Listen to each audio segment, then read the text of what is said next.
Prime minister कहते हैं Kota student suicide city.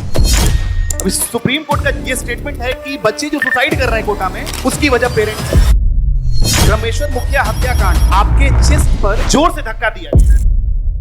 Lathi charge जैसे ही होता है तो एक दूसरा इशू क्रिएट हो जाता है, हाथ पांव फूल गया। जब आप सीबीआई में थे तो आपने वाराणसी में एक रेड किया। बनना है तो आईएएस आईपीएस ही बनना है। तो हम लोग टीचर्स लोग मिलके क्या करें कि बिहार और सशक्त बने। एजुकेशन सिस्टम थोड़ा सिक हो गया है। I can create a lot of ministers and prime minister. Teacher का इंपॉर्टेंस हमारे जिंदगी में क्या है? You are not superhero, you are even more powerful. Thank you so much Abhishek sir. अब हम अपने कार्यक्रम की ओर आगे बढ़ते हैं और हमारा जो अगला कार्यक्रम है पैनल डिस्कशन है, जिसके लिए हमारे बीच में स्पेशल गेस्ट डॉक्टर अभिषेक श्रीवास्तव जी मौजूद है। पर जोरदार ताली होनी चाहिए डॉक्टर अभिषेक श्रीवास्तव सर के लिए। सर प्लीज आप मंच पे आएंगे और जो भी आपके सवाल हैं या जो भी कुछ सुझाव हैं आप हमारे आए शिक्षकों को देना चाहते हैं, प्लीज सर आपका वेलकम है हमारे मंच पे।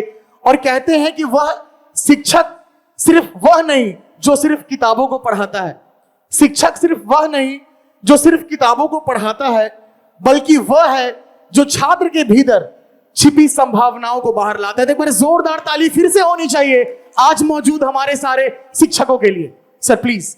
मैं आपकी जानकारी के लिए बता दूं कि it's a two way interaction. फिलहाल सर कुछ सवाल मेरे मन में है तो मैं थोड़ा चाहूंगा सर कि आपसे डिस्कशन करूं। आप लोकप्रिय हैं, प्रसिद्ध हैं और आईआईटी के बच्चों को पढ़ाना, एक बार मैंने आपके मुख से सुना था, आपने कहा था अभिषेक जी बहुत एकेडमिक प्रेशर होता है बच्चों पे। अच्छी बात है।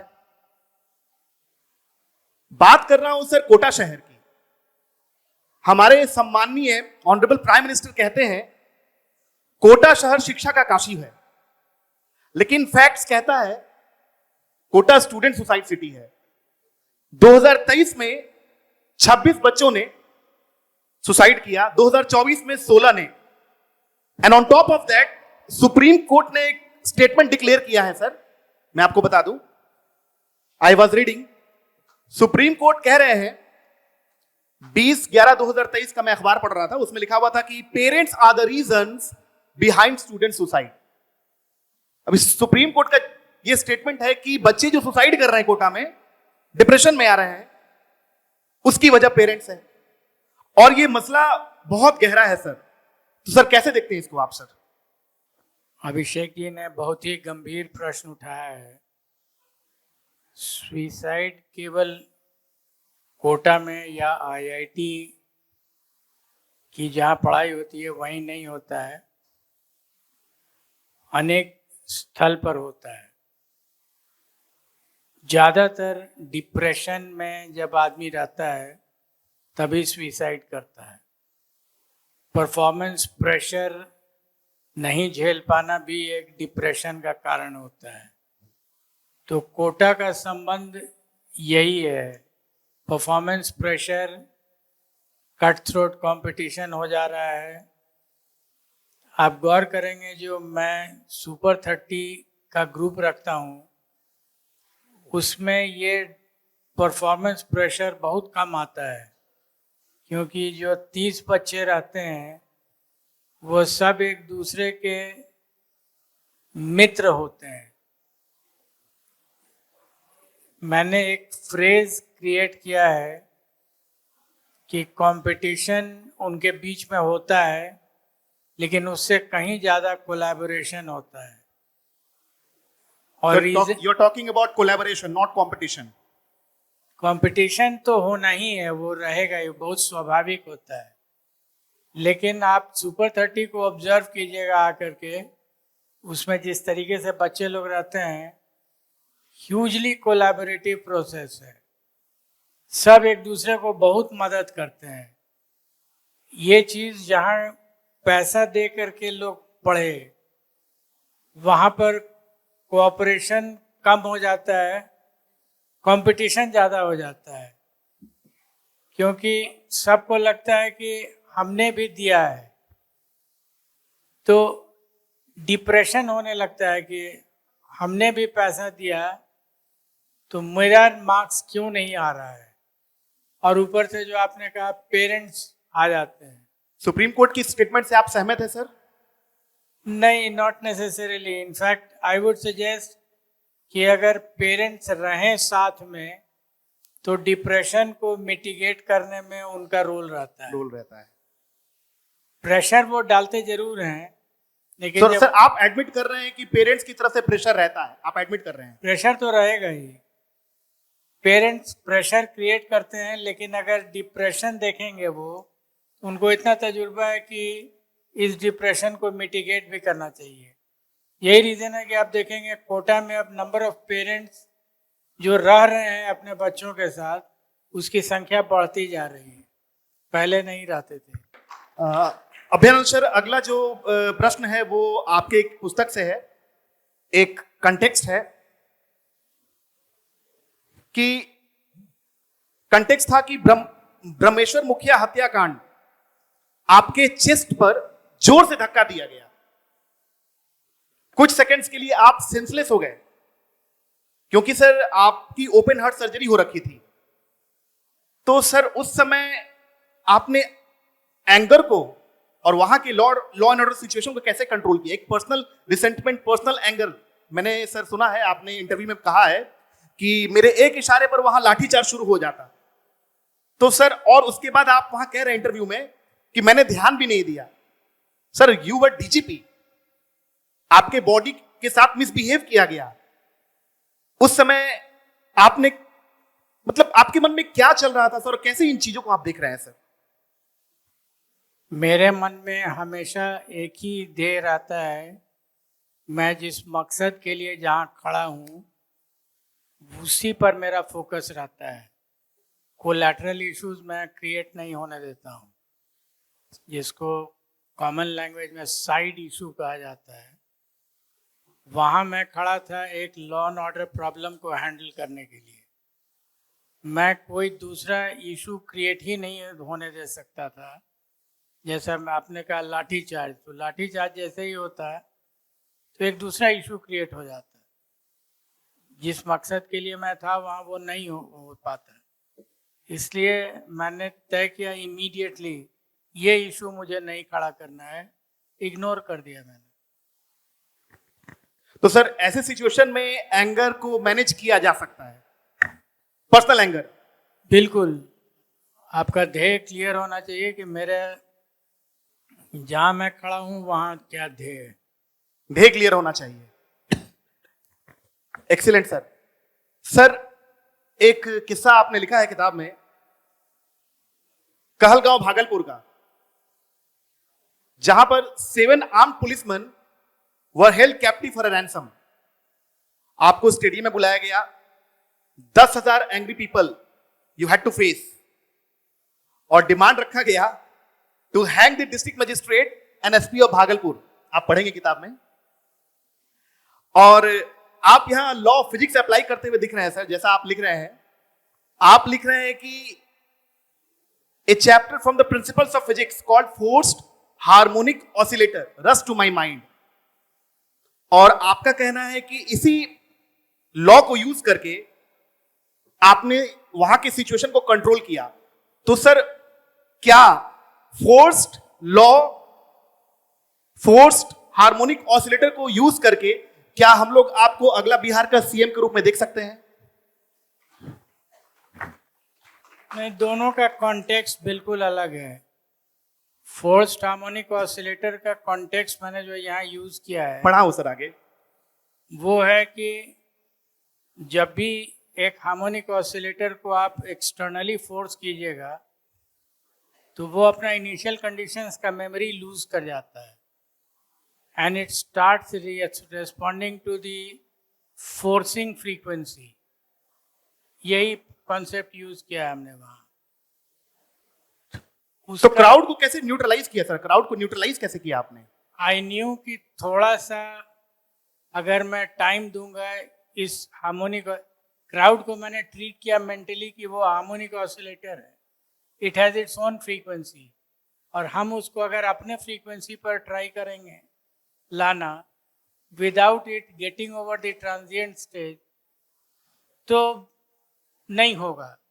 आई had to wait for the transients to die out and then I would love now apply my frequency, तब तक उसका पूरा मेमोरी आउट हो गया तब तक मेमोरी इरेज हो जाएगा। इरेज हो जाता है और तब वो मेरे कब्जे में है।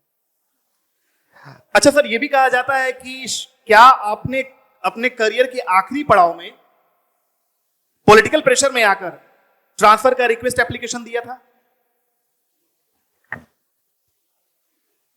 मेरे ऊपर प्रेशर तो पॉलिटिकल छोड़ दीजिए, ए पॉलिटिकल भी नहीं होता है। एडवाइस नहीं, मेरा decision, your decision, it your is my choice. Decision and not taken on the advice of anybody. मुझे पसंद आया इसलिए मैंने इसको एक्सेप्ट किया। तो फिर वो पॉलिटिकल प्रेशर वेशर तो र्यूमर, सारे र्यूमर र्यूमर नहीं, वो है, चलती फिरती बात होती है। चलती फिरती बात है। ऑलराइट सर, जब आप चौथी क्लास में थे तो जो पुलिस जीप है उसके ड्राइवर से आप ड्राइविंग सीख रहे थे क्लास 4 में, और ये काफी छुपा हुआ किस्सा है। सर ड्राइविंग कर रहे थे क्लास 4 में, और जब सर के पिताश्री एब्सेंट होते थे तो ड्राइवर से सर ने कोलैबोरेट कर लिया था, और चौथी क्लास में सर आप जीप लेके जा रहे थे। एक दिन क्या हुआ, इधर से आप गाड़ी चलाते हुए जा रहे हैं, जीप, पुलिस जीप, और उधर से आपके पिताजी आ रहे हैं, और ये चौथी क्लास की बात है। क्या एक्सपीरियंस रहा सर पापा को देख के, बताइए सर। हाथ पांव फूल गया था और हाथ पांव हिलने भी लगा था, लगा कि कहीं किसी को मैं मार दूंगा जाके। तो सर इतना इतना डर था पिताजी से, राइट? बिल्कुल था। Alright sir. सर एक और किस्सा मैं पढ़ रहा था, ये भी बड़ा ही अजीब किस्सा है सर। जब आप सीबीआई में थे तो आपने वाराणसी में एक रेड किया। अब वही आदमी आपको, जब आप दिल्ली से पटना आ रहे थे, मतलब वो आदमी आपका इतना बड़ा भक्त हो गया जिसके घर पे आपने रेड किया, और उसी आदमी ने आपके लिए रेलवे में उस ट्रेन के लिए एक बर्थ अरेंज कर दिया। ये कैसे हुआ सर? एक दिन की ट्रेन थी, मुझे बहुत जल्दी में आना था। मैंने सीबीआई छोड़ दिया था उस समय तक। बिहार पुलिस में most likely rail SP Dhanbad था उस समय में। तो बिना टिकट लिए वो रेलवे प्लेटफॉर्म लेकर के टिकट और हड़बड़ी में घुसा। मुझे बर्थ चाहिए था। टीटी साहब जो उनका तरीका होता है वो तो सर आपने कहा नहीं कि मैं फलाना ऑफिसर हूं, मेरे फलाने? उससे कोई बहुत फर्क पड़ता नहीं है। तो वो मुझे घुमा रहे थे। यूजुअल होता है, बैठिए देखते हैं कहीं बर्थ खाली होगा तो देंगे। अच्छा, डिप्लोमेटिक आंसर दिया उसने। डिप्लोमेटिक आंसर था। तो ये सज्जन भी वहीं बैठे हुए थे, मैंने उनको पहचाना आपने नहीं पहचाना उनको? याद नहीं पड़ रहा था, फेस नहीं याद पड़ रहा था। उन्होंने कहा कि आइए मेरे बर्थ पर बैठिए आप, हम आपके लिए पोज देते हैं। तो बहुत ही सहज ढंग से कर रहे थे वो काम। 15-20 मिनट के बाद लौट के आए, बोले अलीगढ़ के बाद आपको जगह मिल जाएगी। अलीगढ़ के बाद आपको जगह मिल जाएगी। एंड ही आस्क्ड मी कि आपने मुझे पहचाना नहीं है। आई सेड नहीं। तब उन्होंने इंट्रोड्यूस किया कि हम बनारस में बिजनेसमैन थे। वो बिजनेसमैन थे। उनका सर्च हमने किया था, और ऑलमोस्ट 1.5 दिन का सर्च। 1.5 दिन का सर्च था। तो उन्होंने जब बताया, और उसके तुरंत बाद कहा कि सर मुझे आपसे कोई शिकायत नहीं है, आपने अपना धर्म निभाया, आपने चार्जशीट भी कर दिया है, हम लोग लड़ भी रहे हैं उस केस को, लेकिन आपने जो व्यवहार किया, कंडक्ट जो आपका था वो बहुत ही बढ़िया था, बहुत जेन्युइन, बहुत नोबल, बहुत जेंटल था। तो मुझे आपसे कोई शिकायत नहीं है, आपने अपना कर्म किया है। जब आपको देखा मैंने इस कंडीशन में, इसलिए मैंने सोचा कि आपकी मदद की जाए। क्या बात है। आप सोचिए कि जिनके घर में मतलब कोई पुलिस अधिकारी अगर रेड कर रहे हैं, वो इंसान, वो आदमी इतना भक्त हो गया सर का कि खुद ही दौड़कर सर के लिए एक बर्थ अरेंज कर दिया। अमेजिंग किस्सा है सर। सर कुछ और प्रश्न लेते हैं, उसके बाद हम लोग ऑडियंस की तरफ मूव ऑन करेंगे। सर यूपीएससी आपने क्लियर किया था 1977 में शायद, if I am not wrong, you became IPS officer. Sir 2024 का जो डेटा है, यूपीएससी में जो एप्लीकेशंस आ रहे हैं 13.4 लाख, 13.5 लाख के आसपास आवेदन है। 2023 में 13.5 लाख के आसपास, और अगर गूगल करेंगे सक्सेस रेट तो 0.2% है। मतलब परसेंटेज आईएएस आईपीएस में, मतलब सिलेक्शन 800 से 1000 लोगों का होता है, लेकिन एप्लीकेशंस आ जाते हैं 13 लाख, 14 लाख, और हर साल दर साल ये बढ़ता ही है। सर आपको नहीं लगता कि ये जो पूरा ये एक सम काइंड ऑफ कॉन्स्पिरेसी है, या यूथ को, क्योंकि नए नए उसमें बहुत सारे, मैं नाम किसी का इंस्टीट्यूशन का नहीं ले सकता, बहुत सारे इंस्टीट्यूशन वेब सीरीज बना रहे हैं, ग्लोरीफाई कर रहे हैं, क्या हम लोग as a society, teachers, stakeholders, क्या हम लोग उसको ग्लोरीफाई नहीं कर रहे हैं कि नहीं बनना है तो यूपीएससी ही बनना है तो आईएएस आईपीएस ही बनना है? कैसे देखते हैं सर इसको? ये शब्द जो आपने यूज किया है ग्लोरीफाई, ये बिल्कुल सही शब्द है। धन्यवाद सर। क्यों ग्लोरीफाई किया जाता है मुझे तो नहीं समझ में आया। आप अगर आईपीएस बन गए या आईएएस बन गए तो आपने किस पर एहसान किया है? क्या बात है, जोरदार तालियां होनी चाहिए सर की स्टेटमेंट पे। सबसे पहले तो खुश होंगे आप, उसके बाद आपके माता पिता, तब आपके परिवार के लोग। समाज को क्या दे रहे हैं आप? क्या बात है। अगर आप समाज को नहीं दे रहे हैं तो आप अपने घर में खुश रहिए।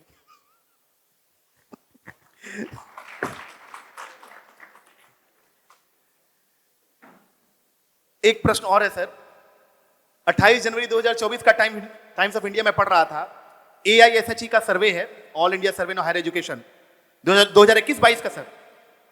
बिहार का जो GER है ना सर, ग्रॉस एनरोलमेंट रेशियो, सिर्फ 17.1% हायर एजुकेशन में।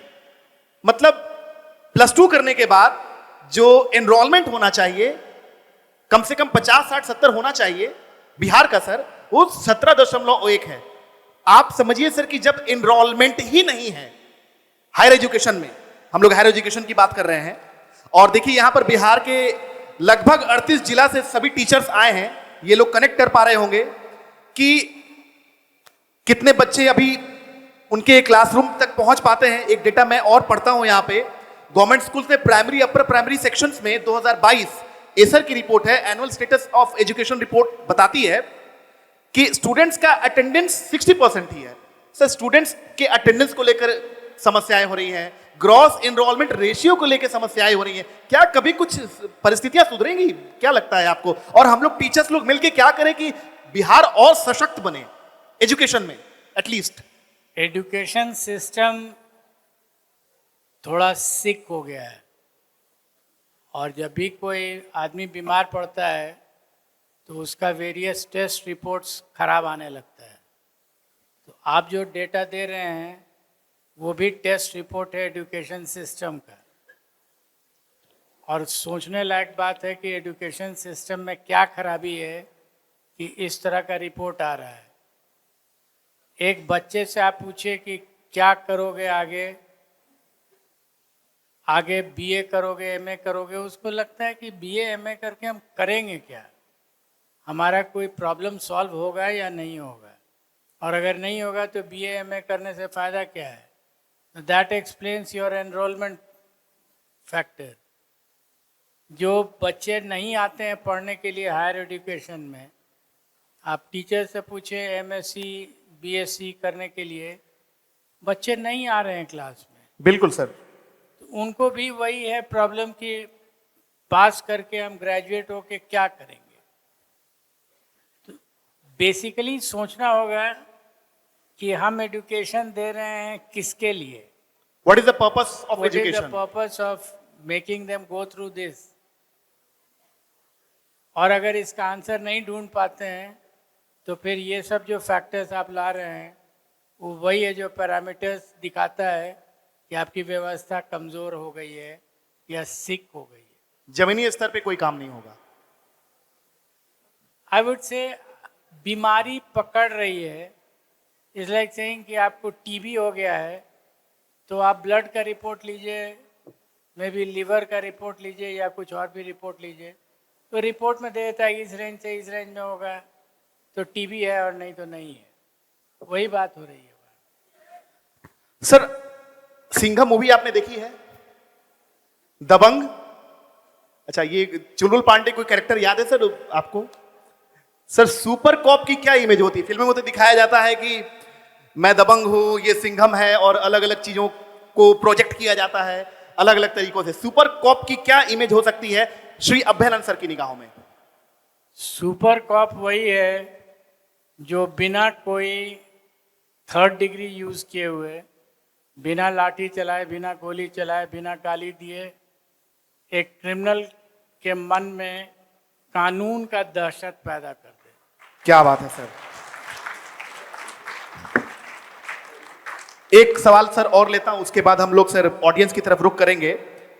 Sir I was reading you are talking about forensic labs. आप फॉरेंसिक लैब के बारे में बात कर रहे थे और आपका एक स्टेटमेंट लिखा भी हुआ है, और मैंने जोस टॉक्स पे, ललन टॉप पे, टेडेक्स पे आपके पूरे इंटरव्यू को मैंने सुना भी है। सर आपने कहा give me a crime and I will give you the result and I don't need any evidence, and when I say any it means capital A. आगे आप पूरा कीजिए। एविडेंस मैंने नहीं कहा था। I do not need any statement, हाँ sorry sir, any statement, witness, Any any witness. Statement of any witness. ये हम लोगों की व्यवस्था में जो ये स्टेटमेंट ऑफ विटनेस होता है, गवाह लाइए, हर गवाह झूठ बोलता है।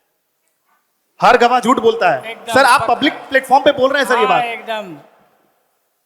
आप उनसे, और वो झूठ का मतलब हर समय इंटेंशनल नहीं होता है, इंटेंशनल भी होता है, अनइंटेंशनल भी होता है। मैनिपुलेटिव भी हो सकता है। नहीं, नॉट नेसेसरीली। अनइंटेंशनल होता है, आपसे एक घटना आपको हम दिखा देते हैं, एक एक्सीडेंट आपको हम दिखा देते हैं, और उसके बाद आपको कहते हैं कि डिस्क्राइब कीजिए इसको।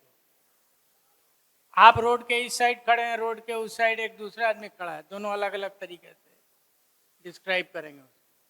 उसका मतलब है ये कि आप जो देखते हैं वो सोचते नहीं हैं। आप जो देखते हैं वो सोचते नहीं है। आप देख रहे हैं कुछ, माइंड में कुछ और जा रहा है, सोच आप कुछ और रहे हैं। तो ये इसलिए किसी भी विटनेस को बहुत ज्यादा अहमियत नहीं देते हैं। तो आप फॉरेंसिक लैब्स पर आप फॉरेंसिक लैब एंड घटना स्थल पर जो परिस्थिति है उसको हम बहुत गौर से ऑब्जर्व करते हैं। अकरेंस ऑफ इंसिडेंट, जो उस पे भी place of occurrence Place of बोलता occurrence. है वो जबरदस्त बोलता है, वो जबरदस्त बोलता है। और उसके बगल में जो गवाह लोग खड़े हैं वो या तो जानबूझ के झूठ बोल देंगे या अनजाने में झूठ बोलेंगे। या तो जानबूझ के या तो अनजाने में। सर एक सवाल और है सर कि बहुत सारे ऐसे मतलब पुलिस अधिकारी हैं जिनसे मेरा 1-to-1 बात होता है, व्हाट्सएप पे बात होता है, और कई बारी ऐसा हम तक संदेश पहुंचता है कि जितने भी पुलिसकर्मी बहाल हुए हैं अभी और बहाली की जरूरत है। लेकिन आपने बिल्कुल इसका कॉन्ट्राडिक्टरी जवाब दिया। आपने कहा अभिषेक जी मेरा ऐसा मानना है कि पुलिस जितनी कम होगी उतनी इफिशिएंटली फंक्शन करेगी। ये कैसा कॉन्ट्राडिक्शन है सर? अगर इस लॉजिक को एक्सटेंड कर दीजिए तो हर सिटीजन को एक पुलिसमैन बना दीजिए, तब तो क्राइम ही नहीं होना चाहिए। क्या बात है, बहुत बहुत सुंदर जवाब सर, क्या बात है। ऐसे नहीं होता है, हर चीज की एक ऑप्टिमम संख्या होती है। वो ऑप्टिमम संख्या से ज्यादा अगर कर देंगे तो too many cooks spoil the broth हो जाता है। Too many cooks spoil the food. All right.